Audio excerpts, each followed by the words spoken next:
I always thought nothing good ever happened after midnight. That's what my mom used to say, back when I was a teenager sneaking out of the house. After midnight, the world changes, she'd whisper whenever I'd come home too late. At the time, I thought she was just being dramatic. But as I sat alone on that dark stretch of highway, the dashboard lights dimming and the fuel gauge needle buried deep into empty, her words echoed in my head. The road was deserted. No hum of engines, no glow of headlights in the distance. Just me, my stalled-out car, and the thick blanket of night pressing in from every direction. The moon was nowhere to be seen, and the stars above looked faint, scattered like pinpricks in black velvet. I flicked on my hazard lights, watching them pulse weakly in the darkness, as if signaling my vulnerability to an empty world that didn't care. The silence was the worst part. I could hear every little thing, the ticking of the cooling engine, the dry rustle of wind through weeds on the roadside, the occasional chirp of some unseen night insect. My chest tightened with each passing minute, the realization growing heavier. I was stranded, alone. I pulled out my phone. 1 bar of service, maybe 2 if I held it at just the right angle. My thumb hovered over the idea of calling someone. Anyone. But who? I lived hours from family, and none of my friends would be awake at this hour. Besides, what could they do? Drive into the middle of nowhere and bring me gas? Felt stupid even thinking it. A thought crossed my mind, and I hated how quickly it turned sour. People go missing on roads like this. People break down, and then they're never heard from again. It sounded paranoid, like the stuff of true crime podcasts. But at midnight, with nothing but darkness stretching ahead and behind, it didn't feel so far-fetched. I swallowed hard, trying to steady my breathing. "It's fine," I whispered aloud, my voice a brittle sound in the empty car. "You'll figure it out. Just wait it out." But waiting meant sitting in the dark with my imagination clawing at me. Every set of headlights I wished for never came. Every crunch of gravel in the distance that wasn't really there made me twitch. Then, finally, salvation. A faint glow bloomed behind me, cutting through the pitch black. At first, my heart leapt with relief. Headlights. Finally, someone else on the road. But as the beams grew stronger and the distinct red and blue flashes began to pulse across my rearview mirror, my relief tangled with something else. Nerves. A cop. I froze. It wasn't that I had anything to hide, but there was something about authority, especially at night when you're alone, that made my skin prickle. I gripped the steering wheel though the car wasn't moving, heart thudding harder with each strobe of light. The patrol car slowed, then stopped just behind mine. A powerful spotlight flicked on, flooding the inside of my car with blinding white. My hands went up instinctively, a reflex I didn't even realize I had until I was sitting there, squinting in the sudden brightness. The driver's door opened, and I heard the crunch of boots against gravel. A figure emerged, tall and broad-shouldered, the reflective patches on his uniform catching the glare of his headlights. He moved with a steady calm, one hand resting lightly on his belt, the other holding a flashlight. I rolled down my window halfway, my pulse hammering in my ears. "Evening," he said, his voice deep but not unkind. "Car trouble." I nodded, my throat dry. "Ran out of gas." My voice cracked embarrassingly on the last word. He crouched slightly to meet my eye level, the flashlight angled downward now so it wouldn't blind me. His face came into focus. Strong jaw, neat short hair, eyes that studied me with quiet alertness. Not cold, but measured. The way a man in uniform was probably trained to look at everyone. "You picked a bad stretch for that," he said. "Not much out here for miles." "Yeah, I figured that out," I muttered, managing a nervous laugh. His lips twitched, almost a smile. "I can give you a ride to the gas station. Closest one's about 10 minutes out. You're not gonna want to walk it at this hour." I hesitated. On one hand, relief surged at the idea of not being stuck here all night. On the other, the thought of climbing into a stranger's car, even if that stranger wore a badge, set off alarm bells in the back of my mind. Midnight, deserted road, a man I didn't know. My instincts warred with my logic.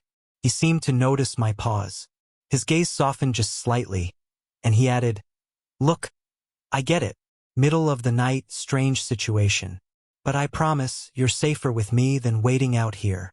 The words should have sounded cliché, maybe even suspicious, but the way he said them, it carried weight. Steady, no rush. Just fact. I exhaled, the tension in my shoulders loosening an inch. Okay. Yeah. Thanks. Good. He straightened, clicking off the flashlight. Grab what you need, lock up, and hop in my car. I'll make sure you get to the station. As he walked back toward his cruiser, his silhouette outlined by the red and blue strobe, I leaned back in my seat, letting out a shaky breath. The hazard lights clicked steadily, like a metronome keeping time with my racing pulse. I grabbed my phone, wallet, and keys, slinging my small overnight bag over my shoulder. Locking the car felt final, like shutting away the last bit of control I had. But when I turned toward the patrol car, the sight of it waiting there, engine idling, headlights cutting through the darkness, was more reassuring than my own dead vehicle. Sliding into the passenger seat, I was immediately enveloped by the faint scent of leather, coffee, and something uniquely masculine I couldn't place. The dashboard glowed with neat, orderly lights, and the radio murmured low static. He glanced at me as I buckled up. You good? I nodded, though my heart still beat a little too fast. Yeah, just thanks for stopping. Not a problem. His tone was simple, matter-of-fact. He put the car into gear, merging back onto the empty highway. That's what I'm here for. The flashing lights faded into steady beams as we drove off, leaving my stranded car behind in the vast midnight silence. For the first time in over an hour, I felt like I might actually be safe. But beneath that thin layer of relief, another feeling curled quietly in my chest. One I wasn't ready to name yet. The inside of the patrol car felt different from mine in every way. My little sedan always smelled faintly of old coffee and worn fabric, the seats sagging from years of use. Here, the air was sharper, cleaner, touched with the faint leather scent of the seats and something like aftershave that clung to the officer himself. The dashboard glowed in precise, orderly greens and reds, a quiet hum beneath it all reminding me I wasn't in my own space anymore. At first, I sat stiffly, hands folded in my lap as though bracing myself. The belt across my chest felt too tight, and the silence between us was heavier than I could stand. I glanced sideways at him, this stranger in uniform, his profile lit by the passing rhythm of the headlights. His jaw looked strong, shadowed lightly with stubble, and his eyes stayed focused ahead, steady, as though nothing in the world could disturb his calm. It should have reassured me. Instead, it made me nervous in a different way. So, he finally said, breaking the quiet. His voice was calm, unhurried, almost conversational. Where were you headed this late? Cleared my throat. Just driving back home. I was visiting a friend in the city. Didn't really check the gas before I left. He gave a short chuckle, low and warm. Happens more than you'd think. I get calls like this at least once a week. That surprised me. Really? Out here? He nodded. Yeah. Folks think they'll make it on half a tank. Forget this stretch of road doesn't have a station for 20 miles. His hands rested easy on the wheel, confident in the way he maneuvered the car down the lonely highway. At least you didn't try to walk it. I swallowed. I thought about it. Glad you didn't, he said, his tone softening. You wouldn't believe the kind of people who drive through here at night. Best to stay put. The words sent a small chill down my spine. I pictured shadowy figures in pickups, strangers who wouldn't slow down, or worse, those who would. I hugged my arms around myself, the thought of how vulnerable I'd been sitting alone in the dark gnawing at me. He must have seen the flicker of unease on my face because he added quickly, "You're safe now. Don't worry." Safe. I wanted to believe that, and yet, my heart kept tripping over itself, caught between gratitude and intimidation. He was, after all, still a stranger. A man in uniform, yes, but I didn't know his name, his story, or what his intentions might be. That conflict pulsed quietly inside me as the miles slid past. We drove in silence for a while, the road stretching endless ahead, illuminated only by his headlights cutting through the dark. My eyelids grew heavy for a moment, not from tiredness but from the hypnotic rhythm of the empty road. Then I noticed something. We weren't heading toward the faint neon glow of the gas station I'd seen once or twice on trips before. We were veering off the main road. I sat up straighter. Wait. I thought you were taking me to the station? I was going to, he said evenly, keeping his eyes on the road. But it's closed at this hour. They don't run 24/7 out here. You wouldn't get gas until morning. A prickle of panic stirred in my chest. So, what happens now? I'll take you to my place, he said, matter of fact. It's close by. You can stay there tonight. I'll drive you back in the morning when the station opens. For a beat, I couldn't answer. My thoughts tangled in a knot. On the one hand, his offer made sense. It wasn't safe to linger on the roadside, and walking anywhere in the middle of the night was out of the question. On the other, the idea of staying at a stranger's house, alone, just him and me, set my nerves sparking again. He must have felt the weight of my silence. His hands tightened slightly on the wheel. If you're uncomfortable, I get it. But I'm not leaving you out here, and I'm not dropping you at a dark station with no one around. My place is safe. It's either that or... He paused, glancing at me, his expression steady but kind. You tell me what you'd prefer. Your call. I looked out the window, the darkness stretching endlessly, no signs of life anywhere. My own car was miles behind us now, alone on the side of the highway, and I realized I didn't have a choice. Not a real one. Okay, I said quietly. Your place. His shoulders relaxed just slightly, though he didn't comment further. He turned onto a smaller road, gravel crunching beneath the tires. The shift from the highway to the narrow lane was startling. The trees loomed closer, shadows pressing in, branches arching overhead like skeletal arms. Yet he drove with calm certainty, as though this was routine, as though nothing could surprise him. After a few minutes, a faint glow appeared ahead. A porch light, casting a warm yellow halo into the night. Relief trickled through me when the outline of a modest house came into view. Single-story, white siding, shutters painted a deep blue. It looked ordinary, safe even, not the kind of place where anything sinister could happen. He pulled into the driveway and cut the engine. For a moment, the silence wrapped around us again, thicker now without the hum of the car. Then he turned to me. Come on, he said. His tone was firm but not commanding, as though he was used to giving reassurance as much as orders. You'll be more comfortable inside. I nodded, unclipping my seatbelt. My legs felt stiff as I stepped out, the cool night air brushing against my skin. The gravel crunched beneath my shoes as I followed him up the short path to the front porch. Up close, the house looked even cozier. A small rocking chair sat tucked in one corner, and a pair of work boots rested by the door. Potted plants lined the railing, their leaves wilting slightly in the summer heat but still cared for. Whoever he was outside of his uniform, he was someone who kept a home. That alone softened some of my unease. He unlocked the door and pushed it open, stepping aside to let me in first. Go on. I hesitated only a second before crossing the threshold. Inside, the air smelled faintly of coffee and wood polish, with a hint of something savory lingering, like someone had cooked earlier in the day. The living room was small but inviting, with a worn leather couch, a sturdy wooden coffee table, and a stack of books in one corner. A framed photo sat on the mantel above the fireplace, though I didn't dare stare too long. The door closed behind me with a soft click.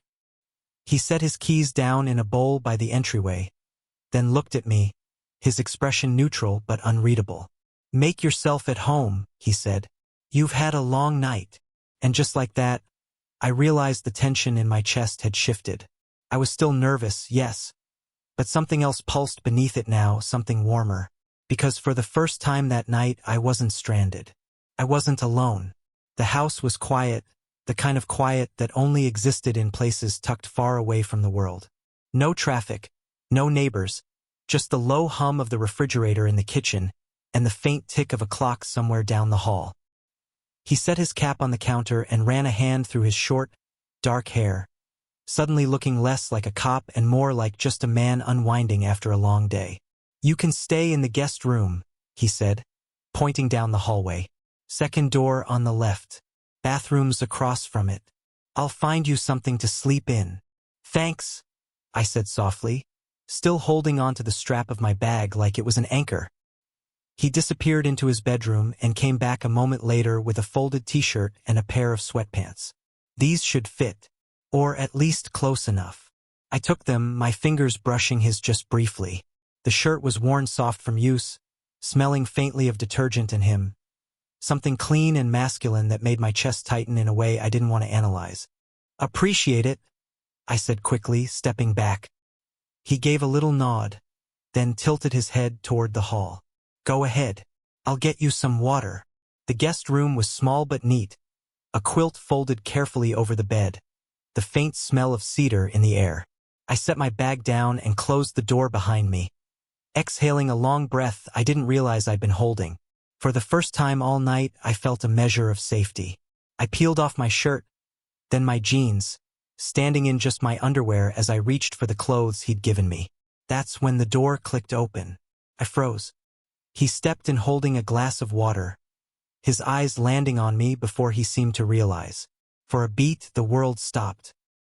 His gaze dropped, lingered, and a crooked smile tugged at his lips.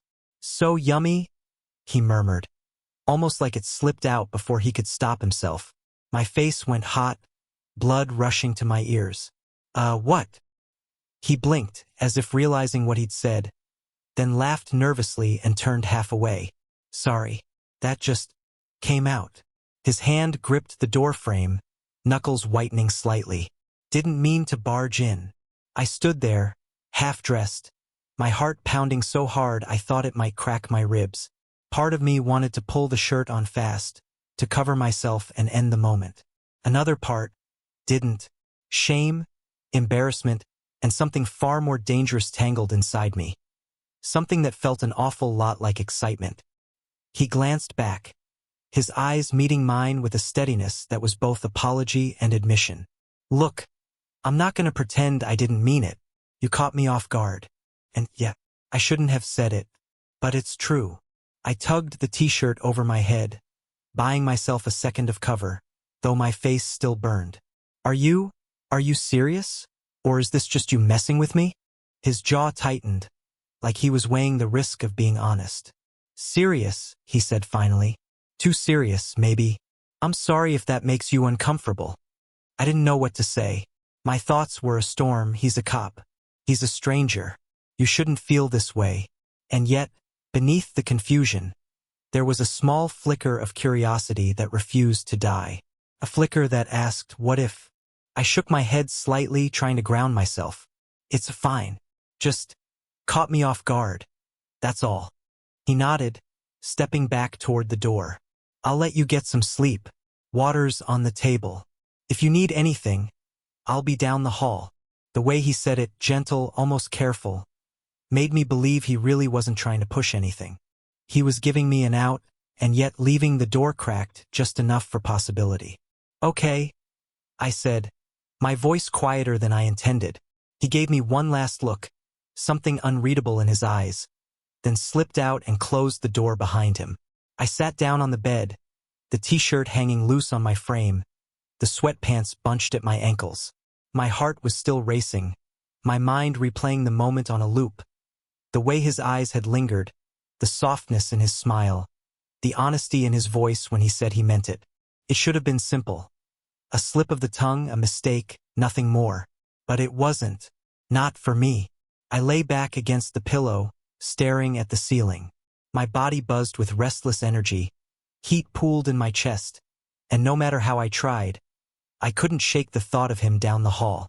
The uniform, the authority, the man who'd rescued me from the dark road, who had looked at me like I was something he wanted, even if just for a moment. I turned onto my side, pulling the quilt tighter around me. I told myself to sleep, to let it go. But sleep didn't come easily. Every creak of the old house, every muffled sound in the distance, made me wonder if he was lying awake too, thinking the same thing I was. The silence between our rooms was heavy, not empty, but filled with everything unsaid. And deep down, I knew this night wasn't over. Not really. Sleep never came easy that night. I lay in the guest bed, staring at the ceiling, the quilt pulled up to my chest as though it could shield me from the storm inside my head. Every time I closed my eyes, I saw him again. The way his face had softened when he caught sight of me undressed, the slip of his words, so yummy, and the flicker of embarrassment that followed. I told myself to let it go. People say dumb things in the moment, things they don't mean. Maybe it was just the fatigue of his shift. Maybe he was joking. Maybe I'd read too much into it. But every time I convinced myself of that, another part of me whispered the truth. He hadn't looked away right away. He'd meant it. I shifted restlessly beneath the covers, the sound of the house magnified by my sleeplessness. The creak of the floorboards as the wood settled, the distant hum of the refrigerator, the tick of that clock down the hall. The silence pressed in, heavy, filled with everything I hadn't said, everything I hadn't dared to admit even to myself. And then, I heard it. Soft footsteps in the hallway. Pause outside my door. My breath caught, body tensing as though I'd been caught in something forbidden. There was a faint knock. Not loud, just enough. I sat up slightly. Yeah. My voice cracked. The door opened slowly, and there he was, standing in the dim glow of the hall light. His hair was tousled now, his t-shirt slightly wrinkled, his presence less officer and more just man. Vulnerable. Hey, he said quietly, almost like he was afraid of waking the house, though it was only the two of us. You awake? Yeah, I admitted. My pulse quickened. Couldn't sleep. He lingered at the doorway, leaning one shoulder against the frame. For a long moment he just studied me, as if debating whether to say what he was thinking. Then, finally, me neither. I swallowed, the silence stretching between us, thick with the weight of things unsaid. Something wrong. He gave a short, almost self-conscious laugh. Not really. Just, I don't like sleeping alone sometimes. His eyes flicked away, then back to me, searching my face for a reaction. It sounds stupid, I know. Big guy, uniform and all. But, he trailed off, shrugging. The honesty in his tone made my chest tighten. He wasn't posturing, wasn't trying to be the unshakable cop anymore. He was just telling me the truth, bare and unpolished. And something in me softened. I hesitated, my own thoughts racing. Every instinct screamed caution. He was still a stranger, and letting him into my room felt like crossing a line I couldn't uncross. But the way he stood there, open and unsure, chipped away at that fear. What are you saying? I asked, my voice steadier than I felt. His gaze held mine. I was wondering if... He paused, choosing his words carefully. If you'd mind me staying in here, just lying down. Nothing more. I swear. The request hit me like a jolt. My heart pounded so hard it drowned out the quiet tick of the clock. Every reason to say no piled up fast in my head, but alongside them came another feeling. A strange, warm pull. He had helped me when I was stranded, brought me here when I had nowhere to go. And now he was the one asking for something in return. Not out of power, not out of force, but out of need. I sat there, frozen in the half-light, weighing the choice. Finally, I exhaled, my voice low. Okay. Yeah. You can stay. Relief flickered across his face, subtle but unmistakable. He stepped inside, closing the door softly behind him, and crossed the room with quiet steps. When he slid under the quilt beside me, the mattress dipped, and I felt the warmth of his body seep into the space between us. For a while, we just lay there in silence, side by side, the air charged with unspoken tension. I could hear his breathing slow, steady, grounding. My own breaths felt too loud, too shallow, betraying how aware I was of him just inches away. I turned slightly, my shoulder brushing his arm. He didn't flinch. Instead, he shifted too, closing the space until we were sharing the same air, our faces only inches apart. The quiet stretched, our eyes meeting in the dim light filtering through the curtains. His gaze lingered on me, searching, waiting. Then his hand moved, slow, tentative, fingers brushing the back of my hand where it rested on the quilt. The touch was feather-light, hesitant, as if asking permission. My breath hitched, but I didn't pull away. Instead, I let my fingers curl slightly, brushing his in return. That small contact broke the dam between us. He leaned in, so close I could feel the warmth of his breath. Still, he hesitated, his lips hovering near mine as though giving me the choice. My heart raced, my thoughts screamed, but my body answered first. I closed the last inch, pressing my lips to his. It was soft at first, tentative, almost testing. But the moment stretched, deepened, his hand rising to cup my cheek, mine gripping the quilt as if it could anchor me. The kiss was slow, deliberate, filled with something I hadn't expected, care. When we pulled back, our foreheads rested together, both of us breathing a little faster. He whispered, voice rough, "I shouldn't have said what I said earlier, but I'm glad I did." I didn't know what to say. My chest ached with a strange mix of gratitude and fear, longing and doubt.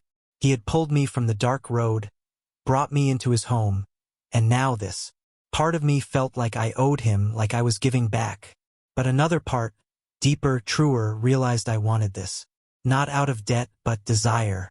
His hand trailed down my arm, resting lightly at my side, not pushing, just there. I shifted closer, closing the space, letting my body answer what words couldn't. The night unfolded in whispers and quiet touches. Nothing rushed, nothing forced. Every movement was careful, hesitant, as though we were both afraid the moment might shatter if we pushed too hard. We fit against each other in the dark, a tangle of nerves and need, and somewhere between the silence and the sighs, the fear gave way to something warmer. It wasn't just attraction. It was connection. When we finally lay still again, breaths evening out, my head resting against his chest, I felt the steady beat of his heart beneath my ear. And for the first time all night, my own heart slowed to match it. I closed my eyes, the storm inside me quieting. Gratitude lingered, yes, but alongside it burned a spark I hadn't expected. Something real. Lying there beside him, my head resting against his chest, I could hear the rhythm of his heartbeat. Slow, steady. It felt like the anchor I hadn't realized I'd been searching for all night. My own pulse gradually began to match his, my earlier nervousness quieting into something softer, more grounded. The silence between us was no longer heavy or awkward. It was full of the unspoken things that had been building since the moment he stopped on the side of the road. Full of the trust one hadn't thought I'd be capable of giving to someone I barely knew. But here I was, in his bed, his arm around me, and it didn't feel wrong. Felt right. "You're shaking," he murmured softly, his lips brushing the top of my hair. I hadn't even noticed until he said it. My fingers trembled slightly against his shirt, not from fear anymore, but from the sheer intensity of the moment. "Yeah," I admitted, my voice small. "Guess I'm still nervous." He shifted, turning so we were face to face in the dim light.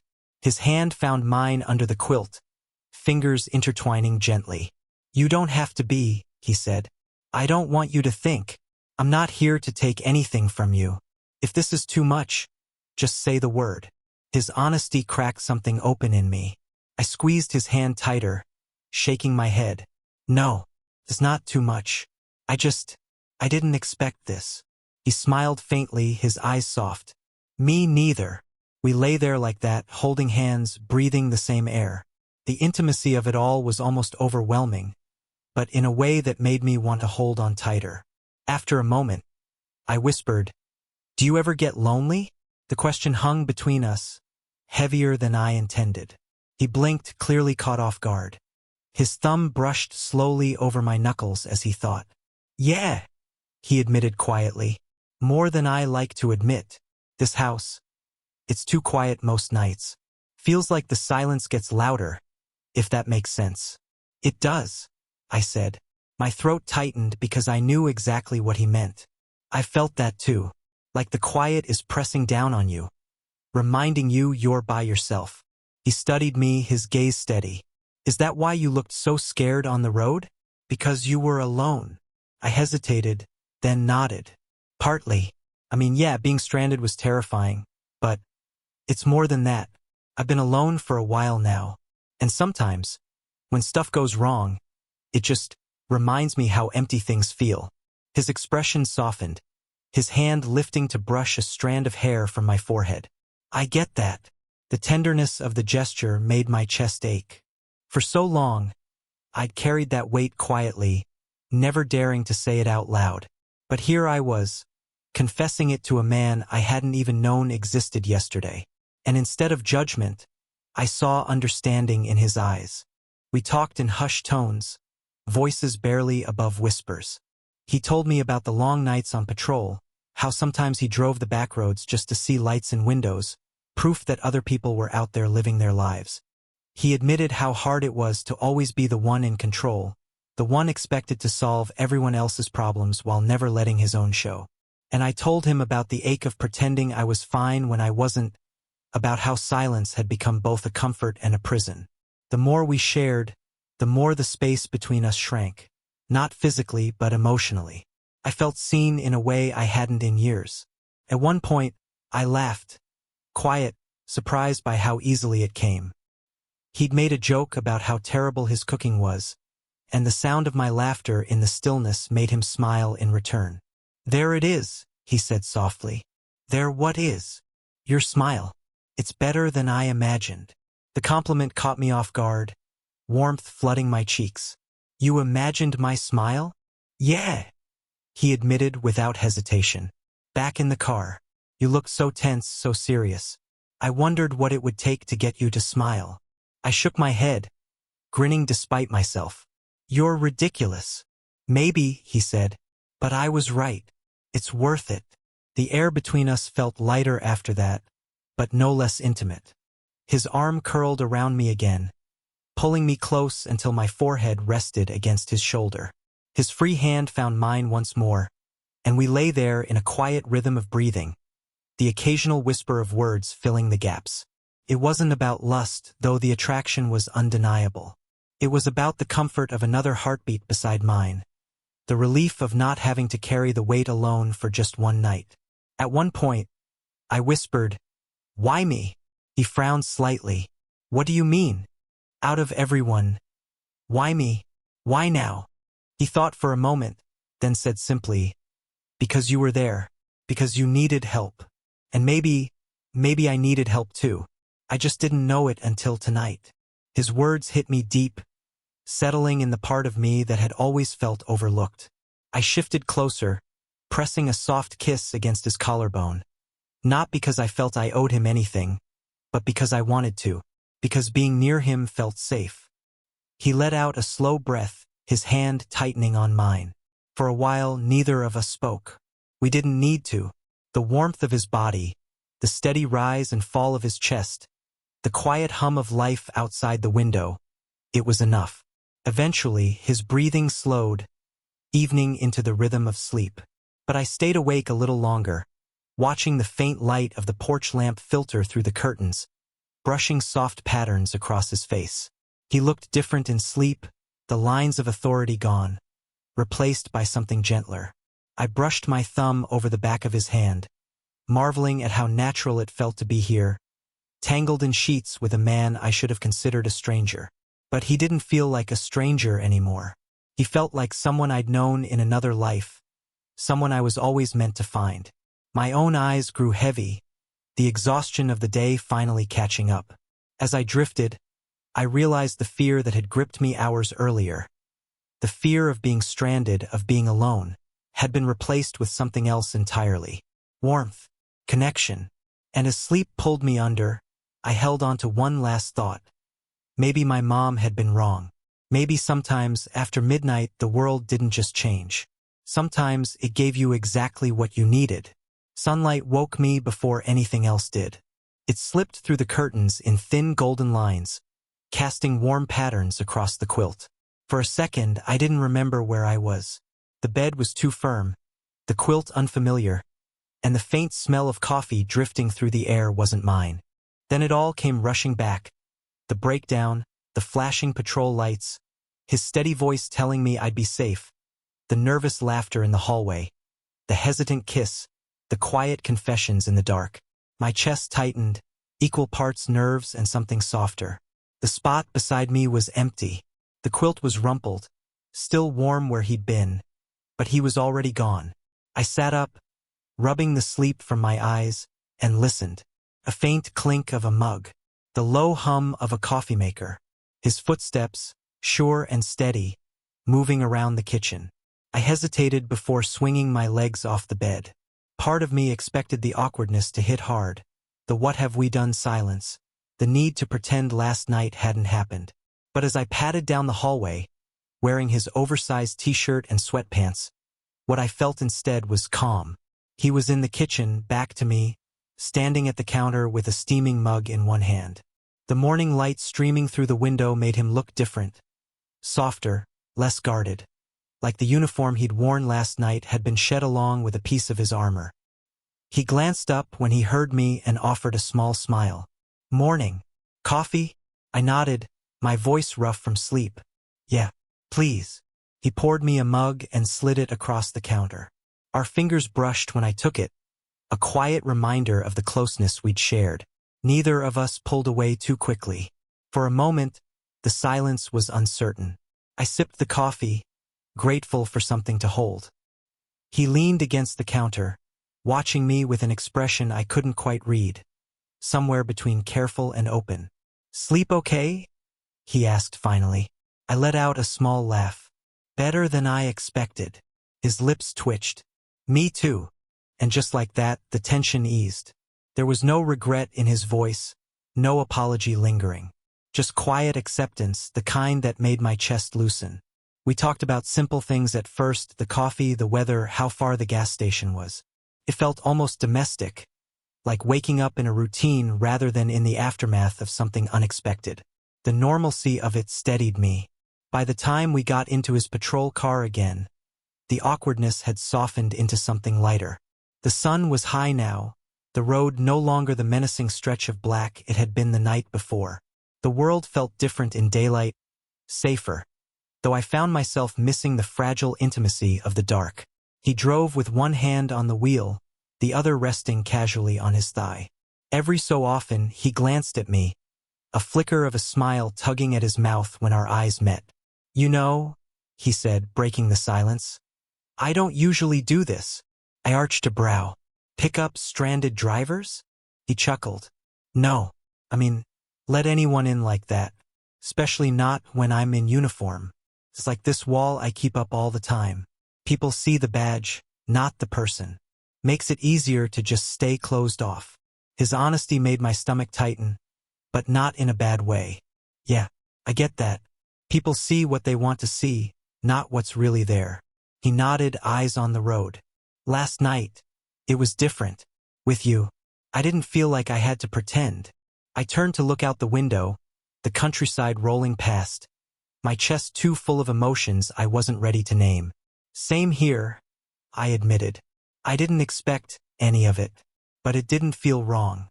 It felt like I wasn't alone for once. We both went quiet after that, but it wasn't heavy silence. It was thoughtful, like we were both carrying the same fragile truth but didn't need to say more. When we pulled into the gas station, I almost laughed at how ordinary it looked. Bright fluorescent lights, a row of pumps, a dusty convenience store with faded posters in the window. After the intensity of the night, it seemed almost anticlimactic. He parked beside one of the pumps and cut the engine. Here we are. I reached for the door handle, then hesitated. My car was miles back on the roadside, waiting for me to fill a gas can and bring it back to life. This was where things would naturally end. A ride, a thank you, and two strangers going back to their separate lives. But I didn't want it to end like that. Neither did he, apparently. Before I could step out, he cleared his throat. "Hey!" I turned. He looked at me, really looked, his eyes steady. Last night wasn't just circumstance. At least not for me. He paused, choosing his words carefully. "I don't know where this goes. Maybe nowhere. But I'd like to see you again."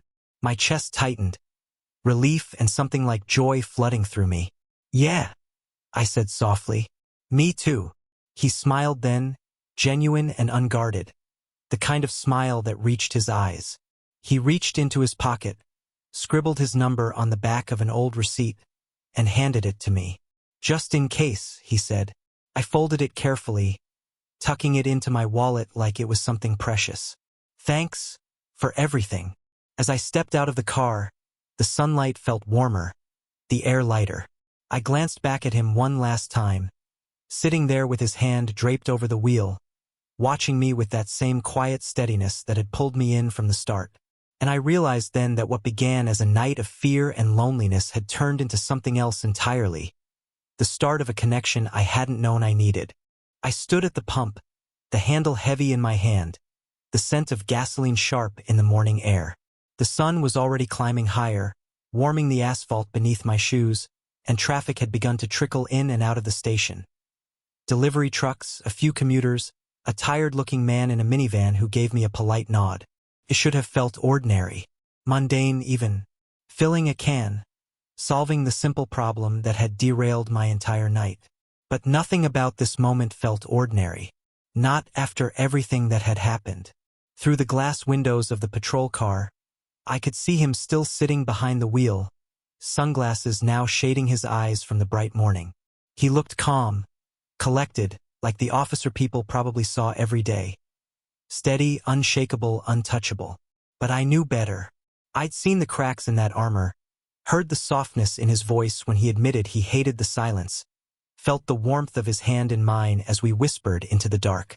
And now, standing here with the sun blazing down and the world resuming its steady rhythm, a question pressed in on me. Was that it? Was last night just a moment? A fragile thing that couldn't survive daylight? I capped the can and slid it into the trunk of his car, my heart thudding in my chest. He rolled down the window slightly, watching me. "All set?" he asked. "Yeah," I said, brushing my hands on my jeans. He nodded once, started the engine, and pulled us back onto the road.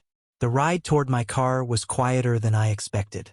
Not uncomfortable, not heavy, just quiet, the kind of silence where both people are thinking too much and don't want to break the spell too soon. When we finally pulled up behind my sedan, sitting just where I'd left it on the shoulder of the highway, my stomach twisted. This was the moment I'd been dreading. The moment where I'd climb out, thank him for everything, and drive away like he was just another stranger who happened to save me. He shifted into park but didn't move. Neither of us did. The hum of the engine filled the space. "Well," I said, clearing my throat, "guess this is goodbye." He looked at me then, really looked, and something in his expression softened. "It doesn't have to be." I blinked. "What do you mean?" Reaching into his pocket, he pulled out a small notepad, the kind cops always seemed to carry. Tearing out a page, he scribbled something quickly, then folded it once and held it out to me. I took it, hands trembling slightly, and unfolded the paper. His number, written in neat, steady handwriting. "In case you ever want to talk," he said. His voice was careful, but underneath it there was something vulnerable, almost shy. Or more than talk. Last night wasn't nothing. At least not for me. The world seemed to still around me. Cars rushed past on the highway, birds wheeled overhead, but all I could focus on was the slip of paper in my hand and the way his voice cracked just slightly at the edges, betraying more honesty than I'd expected. I swallowed hard, my throat tight. It wasn't nothing for me either. He smiled then, small, genuine, the kind that curved at the edges of his mouth and reached his eyes. It wasn't the smile of an officer, or a rescuer, or even the stranger who'd stumbled into my life at midnight. It was his smile, unguarded and real. I tucked the paper carefully into my wallet, almost reverently. "I'll call," I promised, surprising myself with how certain I felt. "Good," he said softly. For a moment, we just sat there, the morning sun streaming through the windshield, painting everything in a warm glow. I wanted to stay, to linger in that suspended moment where possibility stretched ahead like the open road. But I knew I had to go. I grabbed the gas can from the trunk and stepped out. He followed, standing beside me as I poured the fuel into my tank. The simple act felt almost ceremonial, like tying up the last loose thread of a story that had already taken a different direction. When the tank was full enough to get me to the station, I replaced the cap and turned to him. He was watching me with that same steady gaze he'd had since the first moment he pulled up behind me on the highway. Only now it wasn't authority in his eyes. It was something warmer, something hopeful. "Thanks," I said, my voice thick with everything I couldn't put into words. "You're welcome," he replied simply. We stood there for another heartbeat, the air between us charged with all the things left unsaid. Then he nodded toward my car. "You should get going. Don't want to be stranded again." I laughed softly, the sound breaking the tension. "Yeah, guess not." Sliding into the driver's seat, I started the engine. It roared to life, as though the car itself had been waiting for this moment. I rolled down the window, and he leaned slightly against the patrol car, arms crossed, watching me. "Drive safe," he said. "I will," I promised. As I pulled back onto the road, I glanced in the rearview mirror. He was still there, standing tall beside his car, one hand lifted in a small wave. I raised mine in return before the bend in the road took him out of sight. The miles stretched ahead, sunlight spilling across the highway, but I felt different now. Lighter.